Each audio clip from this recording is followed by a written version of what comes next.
You don't just feel tired, you're being fed on. There are people in your life, some obvious, some so subtle it almost feels like love, who aren't just difficult or dramatic. They're siphoning your energy. They mirror your light back to you until you lower your guard. Then they invert it, twist it, hijack it.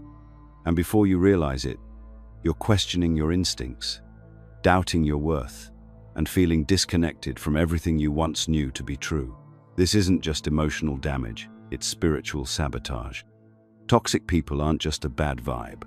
Many are operating as vessels for deeper forces, some conscious, some not, designed to delay your evolution. They entangle you in confusion, guilt, obligation. They wear masks so convincing, you start thinking you're the problem. But the truth is far simpler and far more dangerous.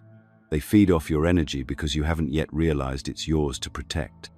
And once you see it, you'll never unsee it. It's easy to dismiss toxic people as just emotionally immature or overly dramatic. That's how we're taught to see them, through a surface-level lens that keeps us guessing, analyzing, second-guessing. But when you begin to look closer, not just with your mind, but with your energy, you realize something deeper is happening. These people don't just take up space in your life, they reshape it. They don't just drain your attention, they rewire your frequency. And most of the time, it doesn't even feel aggressive. That's what makes it so dangerous. It feels like connection. It feels like intensity. It feels like you're being seen, needed, even chosen. But underneath, something's quietly hijacking your alignment. Spiritual interference isn't a metaphor, it's mechanics. Energy flows where attention goes, and toxic individuals are masters at commanding your attention, not through wisdom or integrity, but through instability, chaos, guilt, and subtle emotional baiting.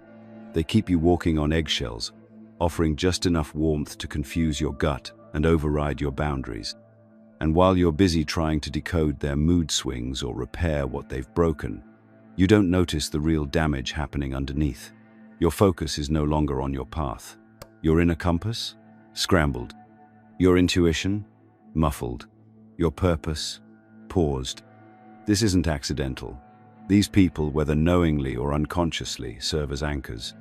They hold you in a reality where your light stays dimmed, your insight stays buried, and your evolution stays delayed. And it's not always the loud, angry ones you need to watch. Often, it's the ones who come disguised as deep, spiritual, or healing. The ones who preach unconditional love while demanding your constant sacrifice. The ones who mimic your language of growth while living out patterns of control. They know the right words, but the energy doesn't match. That mismatch is the interference pattern. Not everyone who causes harm is evil, and not everyone who drains you is aware of it. But that doesn't mean you should tolerate it. Because whether it's done on purpose or not, the effect is the same. You end up feeling spiritually unstable, emotionally exhausted, and energetically fragmented. Your growth slows down, your clarity fades, and you start to wonder if you're just not doing enough. That's how deep the inversion goes. It makes you believe you are the reason your light is flickering. There are conversations we can't have here. Some truths about inversion frequencies and parasitic energy that would get flagged or shadow banned. That's why we created our free newsletter, Insights Academy, where we share what can't be said on this platform. Use the link in the description and you'll get a free copy of the Kabbalion as well, for a limited time only. Because here's the truth, your light is valuable, not just metaphorically, but energetically. And just like any valuable resource, there are systems and people designed to siphon it. That's why your awareness is everything. Once you learn to read patterns not just in words or behavior, but in energy, you begin to see through the illusions. You stop listening to what people say, and you start noticing how they make your body feel after you talk to them. Do you feel centered? Or do you feel dizzy, guilty, foggy, off? That's the real language, the energy underneath the surface. The mind can be manipulated, the heart can be swayed, but the body knows, your energy knows. And when you stop explaining away your fatigue and start investigating it, a whole new reality opens up. one where not everyone has access to you, one where peace becomes your baseline, one where your intuition isn't just a whisper you ignore, it becomes your compass again. Because this isn't just about cutting out bad people, it's about reclaiming the frequency that was always yours. Some people don't walk into your life to grow with you, they enter to reroute you, not through force, but through fragmentation. And the scariest part is how often it feels like connection. These people are architects of distortion. They build psychological blueprints inside your mind, slowly constructing an internal version of themselves until you start reacting to their moods even when they're not around. You second-guess your words. You rehearse conversations. You dilute your truth to keep the peace. And every time you do, a piece of you slips further from your center. This isn't about demonizing human flaws. We're all wounded, reactive, and learning.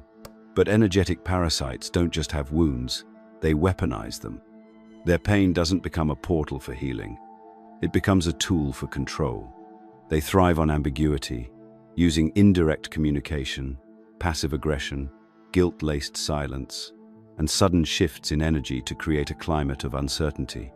That uncertainty keeps you off balance, and the more off balance you are, the easier you are to manipulate. They know exactly when to give and when to withdraw. They sense when you're slipping away and reel you back in with flattery, nostalgia, or vulnerability. But it's not real vulnerability. It's performative. It's calibrated. It's meant to pull your empathy forward and blur your discernment. Toxic personalities don't always scream or insult. Sometimes they just confuse you so deeply, you start to doubt your ability to read people at all. And once you've lost trust in your perception, you're no longer a threat to their control. Narcissists are the most well-known example, but energetic parasitism comes in many forms. The martyr who constantly sacrifices and then resents you for not doing the same.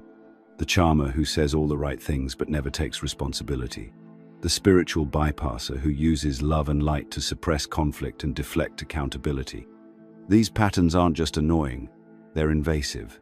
They occupy psychic space, altering how you see yourself and what you believe you deserve. It's not that these people want to destroy you. It's that they need you to stay small so they don't have to face their own stagnation. Your growth is a threat to their comfort. Your clarity makes their manipulation harder to justify. Your boundaries shine a light on their lack of control. And so, subconsciously or consciously, they work to dim you. Not by tearing you down directly, but by subtly steering you towards self-doubt. That's the strategy. Slow erosion, not visible collapse. This is why leaving a toxic dynamic doesn't always bring immediate relief, because the architecture they've built inside you doesn't vanish overnight. The inner dialogue they installed keeps playing. Maybe I'm overreacting. Maybe it was my fault. Maybe I misunderstood. That's how deep it goes. It rewrites your internal reality. That's why it's not enough to just walk away. You have to unbuild the structure they left inside your mind. And here's where the spiritual aspect returns. Because that inner voice, the one they programmed, isn't just psychological. It carries a frequency. It's an energetic imprint. It lives in your nervous system, your breath, your reflexes. It shows up when you apologize before you've even said anything wrong, when you hold back your truth because you fear the backlash, when you shrink in the presence of someone who hasn't even earned your silence. This isn't just behavior, it's entrainment. You were trained to accommodate dysfunction, and until you see it for what it is, you'll keep calling it compassion. But compassion without boundaries is self-betrayal. Empathy without discernment is a liability. You weren't put here to heal people who refuse to face their own reflection. You weren't designed to be an emotional landfill for those too afraid to deal with their shadows. Your light is not a resource for others to regulate their chaos. It's a signal, a frequency meant to guide, protect, and evolve you. And the moment you stop handing it over to those who twist it, the architecture begins to collapse, one boundary at a time. There are wounds you can't see but can feel, spaces in your field where something used to be whole, not because you lost something, but because someone took it. And not always through violence or cruelty, but often through something far more subtle: access. Toxic people don't always storm into your life. Sometimes, they're invited in through moments of vulnerability, emotional openness, or connection that felt sacred at the time. But what they leave behind isn't growth. It's residue, a psychic stain, a dent in your auric field that doesn't show up on an X-ray, but shows up every time you try to move forward and feel like something invisible is pulling you back. Your aura is not a poetic concept.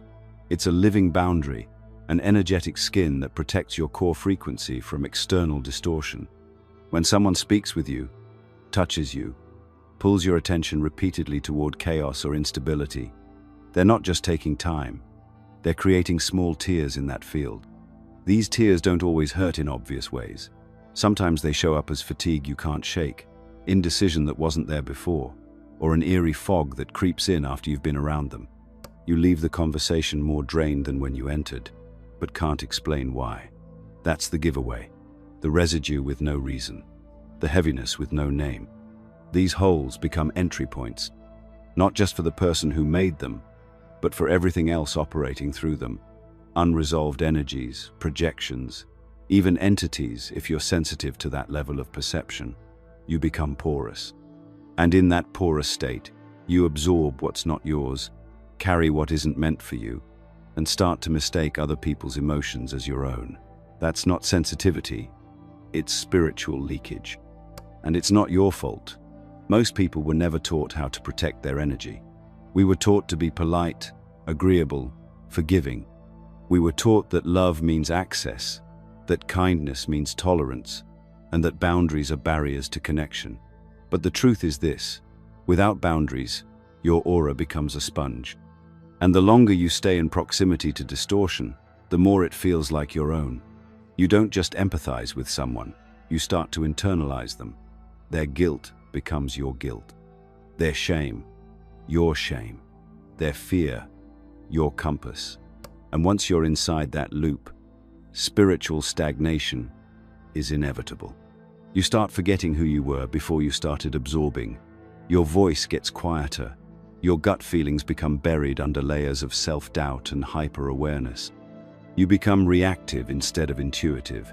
And the worst part is that on the outside, everything might still look fine. You're still showing up, smiling, working. But on the inside, your energetic integrity is compromised. You feel it every time you try to center yourself and hit static. Every time you try to ground and feel floaty, disconnected, or anxious instead. It's not that you're weak, it's that you're fractured. And it's not permanent, but it is real. The fracture heals when you start closing the doors that let the wrong energy in. When you stop offering access to people who don't know how to respect it. When you treat your energy like a sacred ecosystem, not a dumping ground.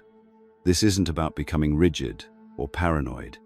It's about becoming sovereign, about knowing what is you and what isn't, and about reclaiming every piece of yourself that was left behind in the hands of someone who never earned it. This is why energetic hygiene isn't a luxury. It's survival. It's why solitude, silence, and sacred boundaries are not selfish. They are repair rituals. They are the medicine for every fracture caused by giving too much to the wrong frequency. And once you start sealing those energetic holes, you'll feel it. The clarity, the strength, the return of your own signal. No more static, no more distortion. Just you, finally intact. Not all toxicity feels toxic at first. In fact, the most dangerous patterns are the ones that feel familiar, the ones that echo something old and unspoken in you. That's why you don't see it as harmful right away. You see it as home. You see it as love. You confuse intensity with intimacy and control with care, because somewhere early on, that was the trade-off. You were taught to earn love by abandoning yourself. You were taught that connection meant tolerating discomfort, that loyalty meant enduring confusion, and that the more pain you could hold, the more worthy you were of being kept around. This is the programming that shapes your blueprint, the one that trains your nervous system to relax in the presence of instability and contract in the presence of truth. It teaches you to chase people who mistreat you and to distrust those who offer safety without strings. Because when dysfunction is the baseline, peace feels foreign, almost threatening. You don't question the chaos. You question yourself. And that's how the loop begins. You stop asking, "Is this healthy?" and start asking, "What's wrong with me that I feel this way?" But what you're feeling isn't weakness. It's misalignment. It's your body recognizing a pattern your mind hasn't caught up with yet. Toxic relationships activate old wounds. And those wounds act like beacons, pulling in the same types of energy over and over, like a spiritual algorithm. Until you learn the lesson, until you rewrite the pattern, until you remember what love actually feels like. Not the anxious craving, but the quiet clarity. Not the chaos that mimics passion, but the presence that doesn't need performance. You see, most people don't end up in toxic dynamics because they're weak. They end up there because they were conditioned to find strength in survival. They were trained to endure, to hold it together, to fix and forgive until they forgot what it felt like to be whole. And the world applauds this. We celebrate resilience, but rarely ask why someone needed to be so resilient in the first place. We romanticize the healer, who gives endlessly, but never asks for anything in return. And we label boundaries as cold, while glorifying self-abandonment as noble. But here's the thing. If you were programmed to normalize toxicity, then that programming can be deprogrammed. Familiar isn't the same as safe. And love isn't supposed to feel like walking on a tightrope. It's not supposed to leave you guessing. Real love, whether romantic, platonic, or familial, feels calm in your body. It doesn't contract your chest. It doesn't twist your stomach. It doesn't gaslight your instincts. It supports your growth without making you smaller to keep someone else comfortable. This is where the real work begins, not just in identifying toxic people, but in asking the harder question, why did this feel normal to me? Because that's the root. That's where the hook is buried. That's what keeps people in cycles long after they know something is wrong. The intellectual awareness is there, but the emotional bond is still active, still wired, still echoing the old belief that love has to hurt to mean something, that relationships must come with suffering to be real. You don't break that pattern with logic alone. You break it with new experiences, with environments that don't punish you for being whole, with people who don't confuse your boundaries for rejection, with stillness, with truth, with moments where you choose yourself, not because it's easy, but because it's necessary. And in doing so, you teach your nervous system something radical, that safety is not boring, that consistency is not control, that love does not require you to shrink, and that anything asking you to betray your truth is not love at all. The most powerful act of healing is often the most uncomfortable one. Letting go of what feels familiar but keeps you fractured. It's choosing peace even when your body's still addicted to chaos. It's realizing that your intuition was never broken. It was just silenced by a lifetime of conditioning. And when you start listening again, really listening, the noise starts to fade, and the real you begins to return. There comes a moment, quiet but undeniable, when you realize you've been living in a cycle that was never yours to begin with. Not because you were weak, but because you were wired to make everyone else comfortable. You see it all at once. The way you explain away disrespect. The way you give people second chances they haven't earned. The way you dim your light just enough so no one feels threatened by your presence. You start to see how often you've been shape-shifting, smiling when you're exhausted, tolerating chaos, forgiving manipulation under the banner of compassion. And it hits you. You weren't choosing love. You were avoiding abandonment. You weren't setting boundaries. You were performing peace. This is the awakening, the point where your spirit starts to speak louder than your conditioning, where you stop asking, "How do I fix them?" and start asking, "Why do I keep giving them the tools to break me?" That's not bitterness, that's clarity. That's the beginning of spiritual self-respect. Not the kind that needs to scream or cut people off dramatically, but the kind that simply stops leaking energy into places that don't reflect who you're becoming. Boundaries are not about building walls. They're about reinforcing your signal. When you have weak boundaries, your frequency becomes unstable. You start picking up other people's emotional static, mistaking it as your own. You become reactive, drained, foggy. But when your boundaries are strong, not rigid, but intentional, your energy sharpens. You become clear, grounded, magnetic. You stop over-explaining. You stop apologizing for existing. You stop needing people to understand your no. You realize that your sovereignty doesn't require a committee's approval. Energetic self-ownership means recognizing that you are the steward of your own field. Not everyone should have access. Not every hand deserves to hold your heart. Not every cry for help is yours to answer. Just because someone is wounded doesn't mean they're safe. Just because someone is spiritual doesn't mean they're clean. Just because someone is charismatic doesn't mean they're aligned. This isn't cynicism, it's discernment.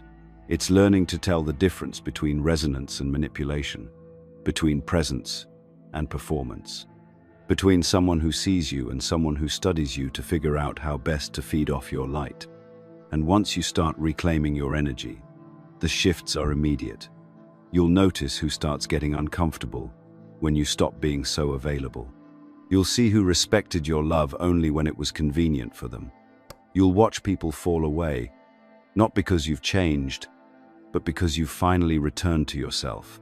This is the loss that comes with healing, the grief that rides shotgun with growth. And still, you choose yourself, because anything that crumbles when you stop abandoning yourself was never solid to begin with. You stop trying to be understood and start trying to be at peace.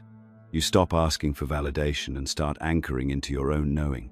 You realize that the people who get triggered by your boundaries are the ones who benefited from you having none, and that choosing yourself is not rejection, it's remembrance of who you were before the world told you to be everything for everyone but yourself. The moment you wake up is quiet, but it echoes forever. You feel it in your chest, in your breath, in the silence that no longer feels empty, but safe. And from that place, something sacred happens. You no longer chase alignment. You become it. Not through force, not through spiritual theatrics, but by simply honoring what your energy has been whispering all along. This is who I am. This is what I allow. This is what I no longer carry. And this is how I return to wholeness, one boundary at a time. Leaving isn't always loud. Sometimes it's a slow decision made in silence, after one too many moments of your spirit shrinking to make someone else feel tall. Sometimes it's not a grand exit, but a quiet shift, a decision to stop arguing with the same distortion, stop explaining your boundaries, stop bleeding energy into conversations that never go anywhere. And while the world may tell you that love is about staying, real love begins when you know when to walk. Because disconnection, when done with intention, isn't betrayal, it's protection. There's a myth that healing means reconciling, that spiritual growth is proven by how long you can endure someone's pain, how much weight you can carry that was never yours to begin with. But you don't become enlightened by dragging everyone with you. You don't prove your evolution by tolerating harm in silence. Growth isn't always holding on. Sometimes it's knowing when the lesson is over. And when it is, staying becomes self-abandonment. Walking away is an initiation. It's a test from the universe. Will you choose what you know or what you feel? Will you trust the energetic dissonance, even when the mind tells you it's not logical? Will you honor the part of you that no longer feels safe, even when everyone else is telling you to just give it time? Leaving isn't weak, it's sacred. It's a severance of the contracts that were written in survival but no longer belong in your story. It's the moment you tell your soul, I hear you now. But this choice doesn't come without grief. In fact, the more toxic the bond, the harder it can be to leave. Because what you're leaving isn't just the person. You're leaving the version of you that believed love had to hurt. You're letting go of the fantasy, the potential, the illusions. And grief will come dressed in all kinds of disguises. Nostalgia, guilt, longing, doubt. It'll whisper that maybe you were too harsh, that maybe you could have done more, that maybe they'll change. But nostalgia is not a reason to stay, and hope is not a strategy. The truth is, if someone's energy consistently makes you question your worth, your sanity, or your safety, they are not your home. This is the part of healing most people don't talk about. The loneliness, the space after the break, the quiet after the cut. It's raw, it's uncomfortable, and it's necessary. Because without space, you can't rebuild. Without silence, you can't hear your own signal again. You're not just detaching from someone, you're detoxing from the version of you that needed them. The version that tolerated inconsistency, excused chaos, romanticized pain. That version got you here, but it can't take you further. And here's what's even harder. People around you might not understand. They'll say you're being too sensitive, too spiritual, too dramatic. They might try to pull you back into the old rhythm, the old role, the old dynamic where your silence was comfort for others. But your job isn't to make people comfortable. Your job is to be whole. And sometimes wholeness requires disconnection.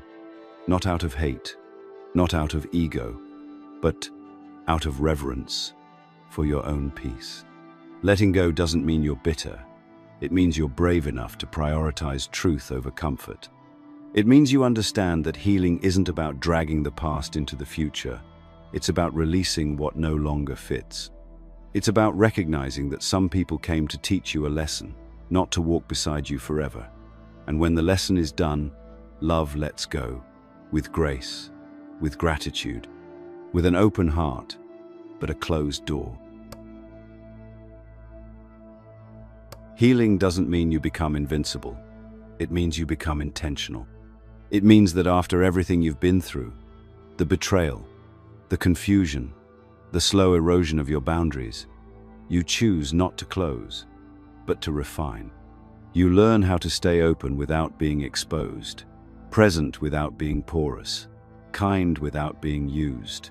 This is the art of spiritual fortification, strengthening your energy without hardening your heart.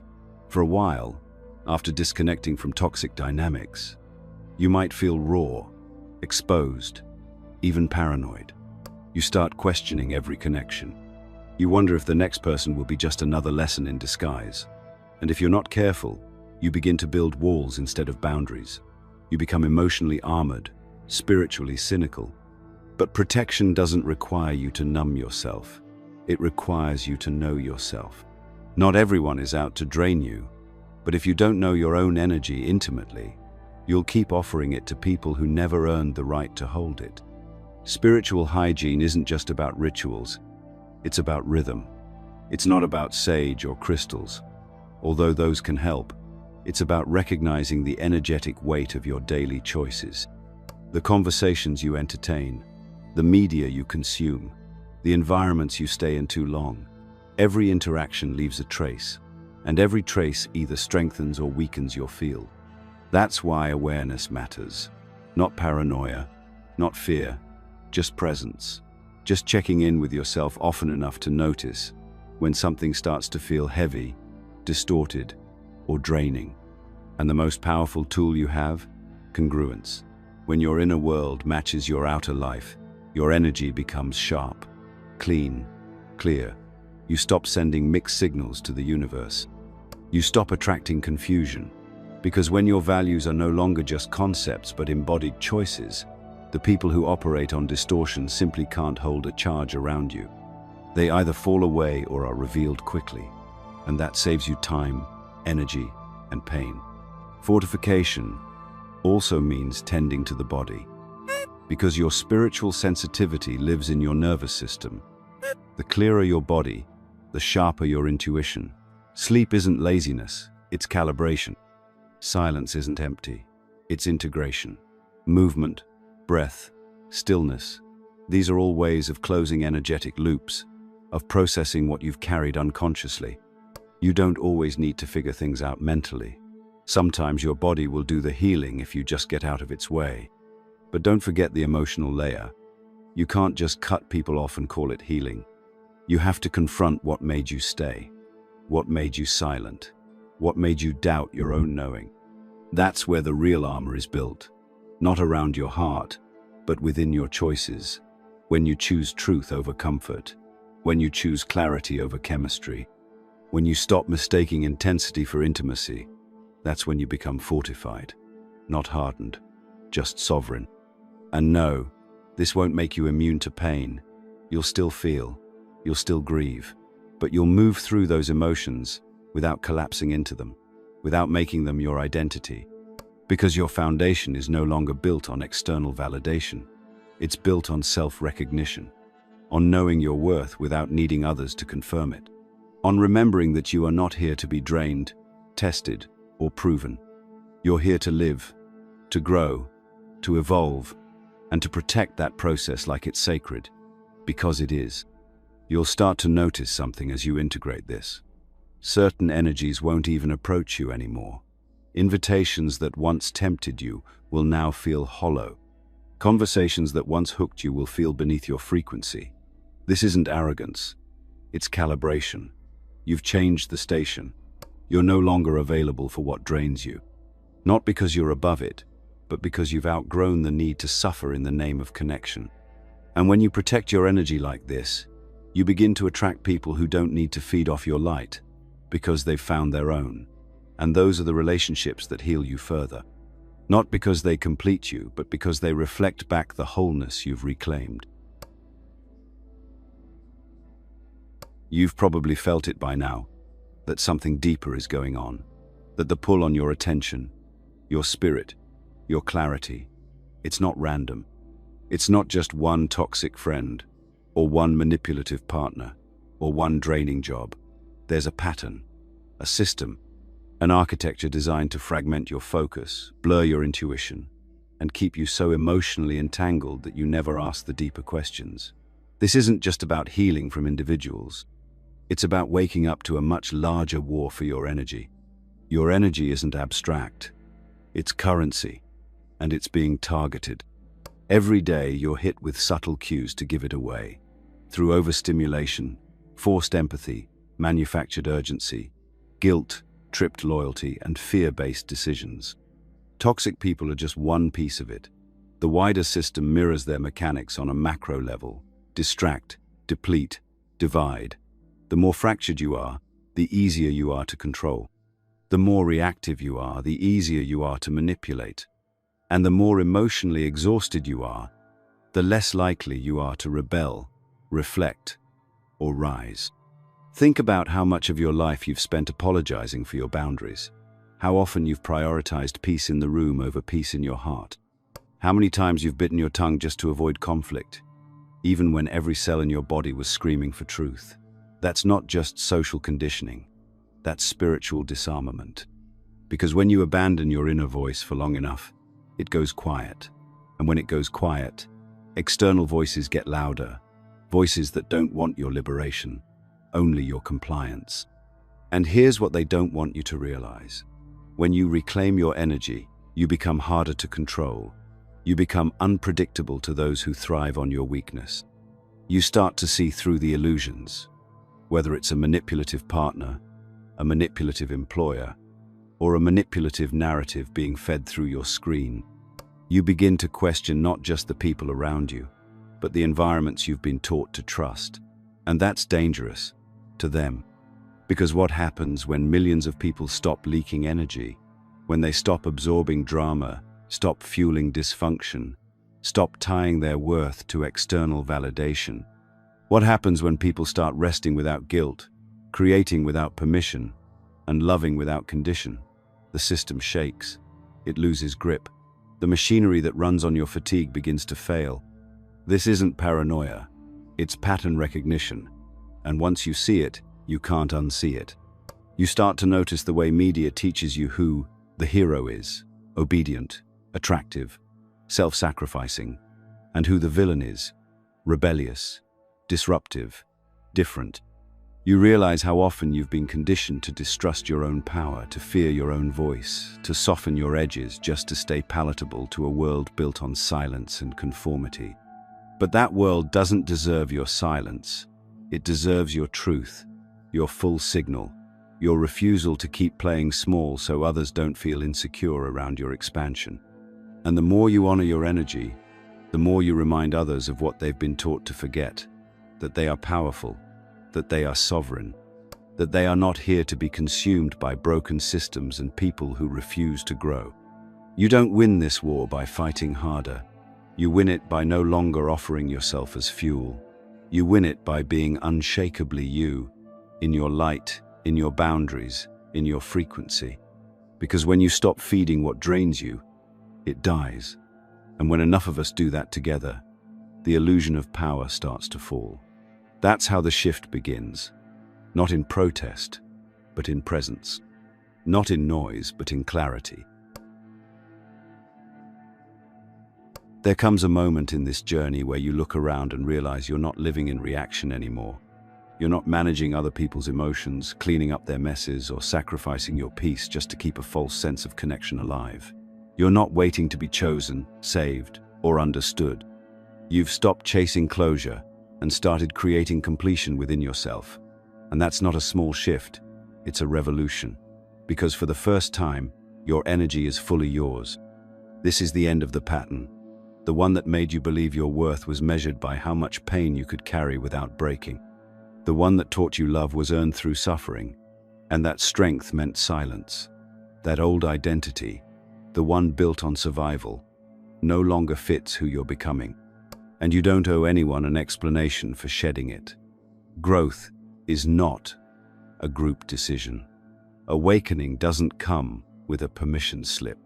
Spiritual sovereignty means you finally trust your own frequency above anyone else's opinion. You know what your yes feels like. You know what your no feels like. You don't second-guess them. You don't negotiate your intuition for someone else's comfort. You don't explain your boundaries to people committed to misunderstanding you. You no longer tolerate confusion where there should be clarity.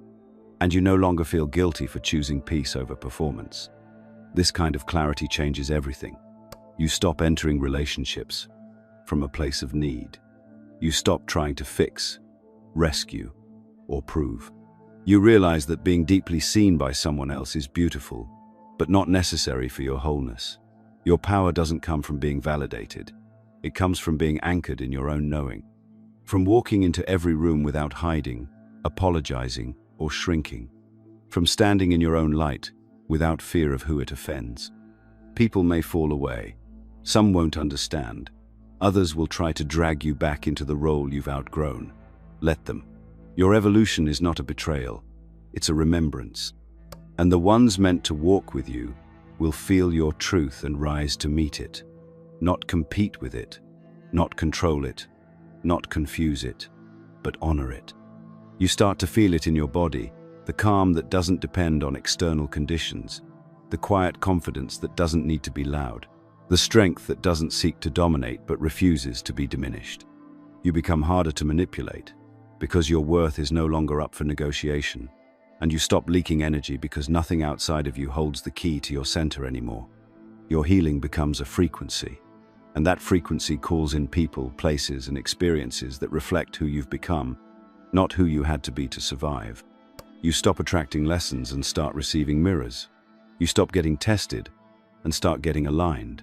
And for the first time, your life starts to feel like it's yours again. You don't owe the past a place in your future. You don't need to make peace with people who mistook your light for weakness. What you need is already inside you, a compass that never stopped working, only got buried under the noise. And now that the noise is gone, you can hear it again. You can trust it again. You can live by it. The truth is, most people never get here.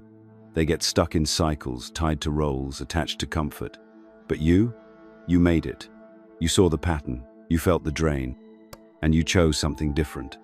That choice wasn't easy, but it was everything. It was the moment your spirit said, enough. And from that moment on, you stopped surviving and started living. And if you haven't already joined Insights Academy, now's your chance to stop missing out.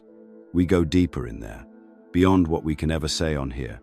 And you'll also receive the Kybalion for free when you sign up, just through the link in the description. If this video resonated with you, let us know by commenting, "I understood it."